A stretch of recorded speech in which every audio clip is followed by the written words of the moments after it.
सुप्रभात प्रिय विद्यार्थियों। आज हम आरोह बागवान पाठ्य पुस्तक हिंदी में से कबीरदास के पद के बारे में जानेंगे, समझेंगे और पढ़ेंगे। तो कबीरदास ने पद में परमात्मा को सृष्टि के कण कण में देखा है और परमात्मा के बारे में बताया है अनेक प्रकार के उदाहरणों के माध्यम से। तो हम इसके बारे में अच्छी प्रकार से जानेंगे, समझेंगे। हम तो एक एक करी जाना। तो कबीरदास जी कहते हैं कि हमने तो जान लिया है, पहचान लिया है कि परमात्मा एक है।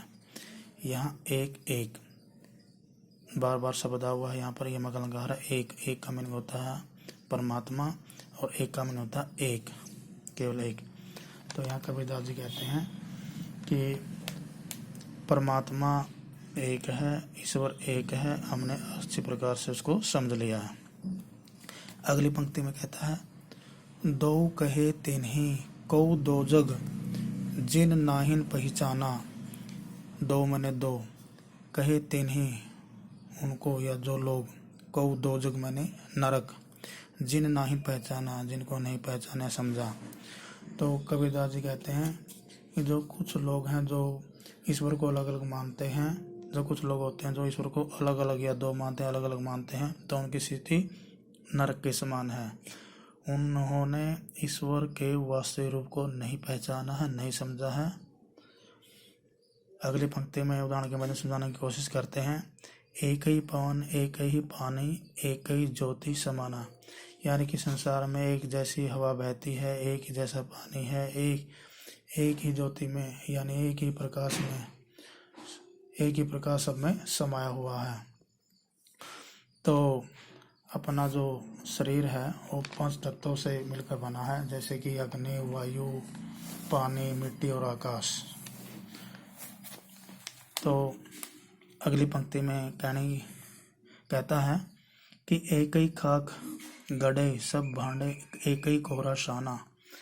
यानी खाक मैंने मिट्टी, गड़े मैंने रचना बनाना, भांडे मैंने बर्तन, एक कोहरा कुम्हार, शाना मैंने एक साथ मिलाकर। तो कुम्हार है जो एक ही मिट्टी के अनेक प्रकार के बर्तनों की रचना करता है, भले ही बर्तन अनेक भिन्न भिन्न प्रकार के क्यों न हो। तो इसी प्रकार जो ईश्वर है सभी में समाया हुआ है, चाहे उसके भिन्न भिन्न रूप क्यों न हो। जैसे भाडी काष्ठ ही काटे आगिनी न काटे कोई। कह की आवृत्ति यहाँ पर अनुप्रकाश अलंकार।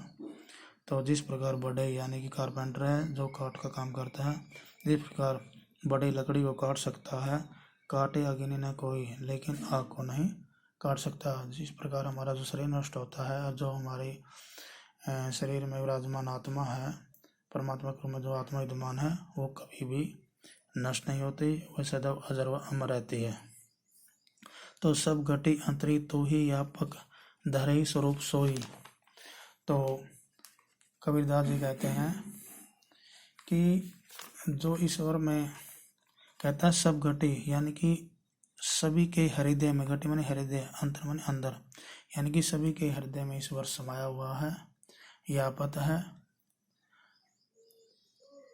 यापत है धरे स्वरूपे सोई। चाहे उसके भिन्न भिन्न रूप क्यों न हो, चाहे उसने कोई भी रूप धारण क्यों न किया हो, सबके अंदर विराजमान है, व्यापत है, फैला हुआ है, विस्तार है। माया देखी के जगत लोबाना काहे रे नर गरबाना। गरबाना मैंने घमंड करना। यानी कबीरदास जी कहते हैं कि संसार में जो मनुष्य है माया के जाल में फंसा हुआ है, ईश्वर की वास्तविकता को भूल गया है, और इसलिए उन्होंने किसी प्रकार का मनुष्य को, नर माने मनुष्य को घमंड या अभिमान नहीं करना चाहिए। निर्भय भया कछु नहीं या पे कहे कबीरा दीवाना। तो इसमें कबीरदास जी कहते हैं, क्या कहते हैं कि जब मनुष्य निर्भय हो जाता है तो उसे कुछ नहीं सताता, नहीं यहाँ पे कोई कुछ नहीं बिगाड़ सकता, कोई कुछ नहीं सता सकता। कहे कबीर दीवाना। कबीरदास जी कहे कबीर दीवाना। कबीरदास जी कहते हैं कि मैं दीवाना हो गया हूँ। तो यहाँ दीवाना अपने आप को इसलिए कहता है कि कबीरदास ने परमात्मा का जो स्वरूप है उसने पा लिया है, प्राप्त कर लिया है, क्योंकि वो परमात्मा की भक्ति में लीन है। जबकि जो ये संसार है बाह्य आडंबरों में उलझा हुआ है, जो बाह्य आडंबरों में उलझ कर ईश्वर की खोज करता है, लेकिन परमात्मा अपने अंतर्मन में विराजमान है।